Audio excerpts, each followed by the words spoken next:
میرے محترم دوستو، یہ ماہ محرم ہے اور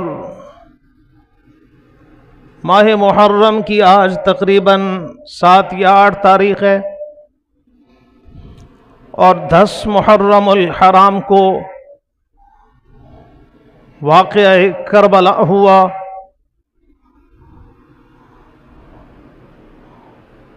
اور یہ ایک ایسا واقعہ ہوا کہ تقریباً 1400 سال سے امت مسلمہ آج تک اس واقعے کو یاد کر کے آنسو بہا رہی ہے۔ جب بھی محرم الحرام کا مہینہ آتا ہے، اہل ایمان کے دل مغموم ہو جاتے ہیں۔ اس کی وجہ یہ ہے کہ 10 محرم الحرام کو کربلا میں نواسہ رسول حضرت حسین ابن علی رضی اللہ تعالی عنہ اپنے 72 جانساران کے ساتھ بڑے مظلومانہ انداز میں شہید کر دیے گئے۔ حالانکہ حضرت حسین وہ شخصیت تھی جن کے بارے میں اللہ کے محبوب نے فرمایا کہ ریحان الدنیا والآخرہ الحسن والحسین، کہ حسن و حسین میرے دنیا اور آخرت کے پھول ہیں۔ حضرت حسنین کریمین وہ شخصیات تھیں جن کے بارے میں اللہ کے رسول نے فرمایا کہ یا اللہ، جو حسنین سے محبت کرے تو بھی اس سے محبت کر، اور جو حسنین کریمین سے بغض رکھے، نفرت رکھے، اے اللہ تو بھی ان لوگوں سے نفرت فرما۔ اور ایک موقع پر حضرت حسین کے لیے اللہ کے رسول نے فرمایا کہ حسین منی وانا من حسین، کہ میں حسین سے ہوں اور حسین مجھ سے ہے۔ اور حضرت حسنین کریمین حضرت علی المرتضی شیر خدا رضی اللہ تعالی عنہ کے بیٹے تھے۔ حضرت فاطمہ الزہرا سلام اللہ علیہا کے بطن سے ہوئے، لیکن اللہ کے رسول صلی اللہ علیہ وسلم انہیں اپنے بیٹے کہا کرتے تھے کہ حسن و حسین میرے بیٹے ہیں، میری اولاد ہے۔ تو اس اولاد رسول کو، آل رسول کو جس بے دردی کے ساتھ کربلا میں شہید کیا گیا، یقیناً یہ ایک ایسا دکھ ہے، ایک ایسا زخم ہے جو صدیاں گزرنے کے بعد بھی ابھی تک بھرا نہیں ہے، بلکہ اسی طرح ہرا ہے، تر و تازہ ہے کہ یہ کیا ہوا، کیسے ہمت کی گئی آل رسول کا خون بہانے کی۔ یقیناً وہ لوگ بڑے ظالم ہیں اور تھے ظالم جنہوں نے آل رسول پر یہ ظلم کی۔ واقعہ کربلا کو بیان کرنے سے پہلے میں یہ چاہتا ہوں کہ اس کا تھوڑا پس منظر آپ سمجھیں، تب جا کے واقعہ کربلا بھی سمجھ میں آئے گا۔ اس کا پس منظر یہ ہے کہ امام الانبیاء حضرت محمد صلی اللہ علیہ وسلم نے اپنی 23 سالہ نبوی زندگی کے اندر جو انقلاب برپا کیا، وہ انقلاب اس قدر پھیلا کہ سارا عرب اسلام میں داخل ہو گیا، حضور کا دین پھیل گیا، عرب کے اندر ایک انقلاب آ گیا۔ اللہ کے محبوب صلی اللہ علیہ وسلم کی رحلت کے بعد مصلی رسول پر سیدنا ابو بکر صدیق رضی اللہ تعالی عنہ خلیفہ بن کر نامزد ہوئے۔ حضرت ابو بکر صدیق کے خلافت سنبھالنے کے فوراً بعد عرب کے اندر بہت سارے فتنے نمودار ہوئے، کہیں منکرین زکات کا فتنہ، کہیں داعیان نبوت کا فتنہ۔ حضرت ابو بکر نے اپنے 2.5 سالہ خلافت کے اندر بڑی تیزی کے ساتھ ان تمام فتنوں کی سرکوبی کی، چنانچہ بحمد اللہ یہ سارے کے سارے فتنے ختم ہو گئے۔ حضرت ابو بکر کے 2.5 سالہ خلافت کے بعد حضرت ابو بکر جب وفات پا گئے تو خلافت کا منصب سنبھالا حضرت عمر فاروق رضی اللہ تعالیٰ عنہ نے۔ حضرت عمر رضی اللہ تعالیٰ عنہ کا جو دور تھا وہ اسلام کا ایک سنہرا دور تھا، کہ جس دور کے اندر اسلام کی سرحدیں بہت پھیلی۔ حضرت عمر کا زمانہ فتوحات کا زمانہ تھا، اور اس قدر فتوحات ہوئیں کہ روم و فارس کی سلطنتیں گر گئیں، اور ان کے خزانے اللہ نے مسلمانوں کے سامنے ڈھیر کر دیے۔ یہ جو روم و فارس کی سلطنتیں گریں، عیسائیوں کی، فارسیوں کی، پارسیوں کی، وہ شکست تو کھا گئے لیکن انہوں نے ہمت نہیں ہاری۔ انہوں نے اپنی طرف سے پوری سازشیں ضرور رچائیں۔ وہ یہ چاہتے تھے کہ یہ جو اسلام کی عمارت ہے اس کو کسی طرح توڑ دیا جائے، اس کو بکھیرا جائے، حالانکہ وہ یہ نہیں جانتے تھے کہ یہ عمارت محمد عربی صلی اللہ علیہ وسلم کی تعمیر کردہ ہے، اس کو گرانا اتنا آسان نہیں ہے۔ لیکن ان کو اپنی شکست ہضم نہیں ہو رہی تھی، اور انہوں نے ایسے لوگ مسلمانوں کے اندر لانچ کیے، ایسے لوگ تیار کر کے مسلمانوں کے بیچ میں بھیج دیے جنہوں نے اس شیرازے کو بکھیرنے کی پوری کوشش کی۔ انہی میں سے ایک شخص ابو لولو فیروزی تھا، جس کو یہود و نصارہ کی گٹھ جوڑ کے ساتھ مسلمانوں کے اندر شریک کیا گیا۔ اس ابو لولو فیروزی نے جناب سیدنا عمر فاروق رضی اللہ تعالیٰ عنہ پر نماز کی حالت میں حملہ کیا، اور یوں حضرت عمر رضی اللہ تعالیٰ عنہ شہید ہوئے۔ ان کی شہادت پر یہ روم اور فارسی جن کی ٹھکائی حضرت عمر نے کی تھی وہ بڑے خوش ہوئے کہ اب تو اسلام کا شیرازہ بکھر گیا، اب تو یہ خلافت حکومت مسلمانوں کی ختم ہو گئی۔ لیکن بحمد اللہ، اللہ نے اس کو باقی رکھنا تھا۔ حضرت عمر کی شہادت کے بعد حضرت عثمان غنی رضی اللہ تعالیٰ عنہ مسند خلافت پر بیٹھے۔ حضرت عثمان نے تقریباً 12 سال خلافت قائم رکھی، اور اسلامی سرحدوں کے اندر اور بھی اضافہ ہوا، فتوحات میں اور بھی اضافہ ہوا۔